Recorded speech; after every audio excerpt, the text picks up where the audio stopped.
गुरुदेव और माँ गायत्री के चरणों में कोटि कोटि नमन। आप सभी को प्रणाम।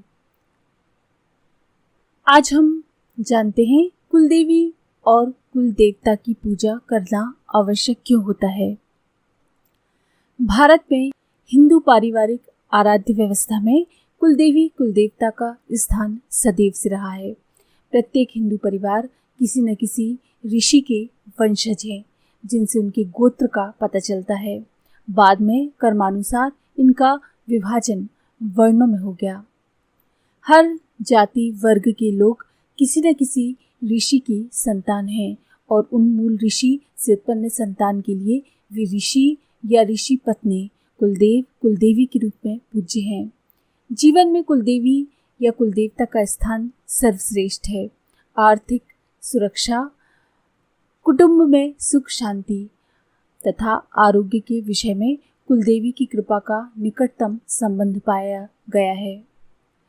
पूर्व के हमारे कुलों अर्थात पूर्वजों के खानदानों के वरिष्ठों ने अपने लिए उपयुक्त कुलदेवता अथवा कुलदेवी का चुनाव करके उन्हें पूजित करना शुरू कर दिया था, ताकि एक आध्यात्मिक और पारलौकिक शक्ति कुलों की रक्षा करती रहे, जिससे उनकी नकारात्मक शक्तियों, ऊर्जाओं और व्याव्य बाधाओं से रक्षा होती रहे तथा वे निर्विघ्न अपने कर्म पथ पर अग्रसर होते रहे। कुलदेवी देवता दरअसल कुल या वंश के रक्षक देवी देवता होते हैं। ये घर परिवार या वंश परंपरा की प्रथम पूज्य तथा मूल अधिकारी देव होते हैं। सर्वाधिक आत्मीयता के अधिकारी इन देवों की स्थिति घर के बुजुर्ग सदस्य जैसी महत्वपूर्ण होती है।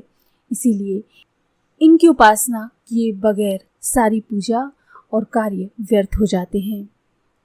इनका प्रभाव इतना महत्वपूर्ण होता है कि यदि ये रुष्ट हो जाएं, तो अन्य कोई देवी देवता दुष्प्रभाव या हानि कम नहीं कर सकते या रोक नहीं सकते।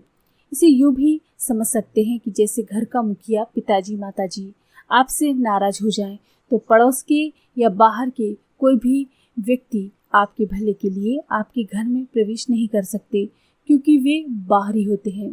खासकर सांसारिक लोगों को कुलदेवी देवता की उपासना इष्ट देवी देवता की तरह रोजाना करनी चाहिए। ऐसे अनेक परिवार देखने में आते हैं जिन्हें अपने कुल देवी देवता के बारे में कुछ भी नहीं मालूम होता, किंतु कुल देवी देवता को भुला देने मात्र से वे हट नहीं जाते। वे अभी भी वहीं रहेंगे।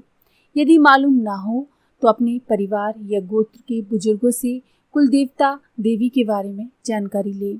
ये जानने की कोशिश करें कि मुंडन, झड़ूला संस्कार आपके गोत्र परंपरा के अनुसार कहाँ होता है, या जात कहाँ दी जाती है, या विवाह के बाद एक अंतिम फेरा 5वां, 6वां या 7वां कहाँ होता है।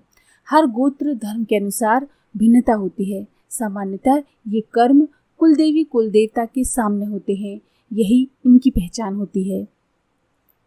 परिवारों के एक स्थान से दूसरे स्थान पर जाने से, धर्म परिवर्तन करने से, आक्रांताओं के भय से विस्थापित होने पर, जानकार व्यक्ति के असमय मृत्यु होने पर, संस्कारों के क्षय होने से, विजातीयता पनपने से, इनके पीछे के कारण को ना समझ पाने आदि के कारण बहुत से परिवार अपने कुलदेवी कुलदेवता को भूल गए, अथवा उन्हें मालूम ही नहीं रहा कि उनके कुलदेवी देवता कौन है या किस प्रकार उनकी पूजा की जाती है। इनमें पीढ़ियों से शहरों में रहने वाले परिवार अधिक हैं। कुछ स्वयंभू आधुनिक मानने वाले और हर बात में वैज्ञानिकता खोजने वालों ने भी अपने ज्ञान के गर्व में अथवा अपनी वर्तमान स्थिति के गर्व में इन्हें छोड़ दिया या इन पर ध्यान नहीं दिया। कुलदेवी देवता की पूजा छोड़ने के बाद कुछ वर्षों तक तो कोई खास अंतर समझ में नहीं आता, किंतु उसके बाद जब सुरक्षा चक्र हटता है तो परिवार में दुर्घटनाओं, नकारात्मक ऊर्जा, व्याव्य बाधाओं का बेरोक टोक प्रवेश शुरू हो जाता है। उन्नति रुकने लगती है। पीढ़ियां अपेक्षित उन्नति नहीं कर पाती। संस्कारों का क्षय होता है। नैतिक पतन, कलह, उपद्रव, अशांति शुरू हो जाती है। व्यक्ति कारण खोजने का प्रयास तो करता है, लेकिन कारण पता नहीं चलता, क्योंकि व्यक्ति की ग्रह स्थितियों से इसका बहुत मतलब नहीं होता। ज्योतिषी आदि से इन्हें पकड़वाना मुश्किल होता है। भाग्य कुछ कहता है और व्यक्ति के साथ कुछ और घटता है। कुल देवता या देवी हमारे वो सुरक्षा आवरण हैं जो किसी भी बाहरी बाधा, नकारात्मक ऊर्जा के परिवार में अथवा व्यक्ति पर प्रवेश से पहले सर्वप्रथम उससे संघर्ष करते हैं और उसे रोकते हैं। ये पारिवारिक संस्कारों और नैतिक आचरण के प्रति भी समय समय पर सचेत करते हैं। यही किसी भी इष्ट को दी जाने वाली पूजा को इष्ट तक पहुंचाते हैं। यदि इन्हें पूजा नहीं मिल रही होती है तो ये नाराज भी हो सकते हैं और निर्लिप्त भी हो सकते हैं। ऐसे में आप किसी भी इष्ट की आराधना करें, वो उस इष्ट तक नहीं पहुंचता, क्योंकि सेतु का कार्य करना बंद हो जाता है। बाहरी बाधाएं, अभिचार, नकारात्मक ऊर्जा बिना बाधा के व्यक्ति तक पहुंचने लगती है। कभी कभी व्यक्ति या परिवारों द्वारा दी जा रही इष्ट की पूजा कोई अन्य बाहरी शक्ति लेने लगती है, अर्थात पूजा न इष्ट तक जाती है न उसका लाभ मिलता है। ऐसा कुलदेवता की निर्लिप्तता अथवा उनके कम सशक्त होने से होता है।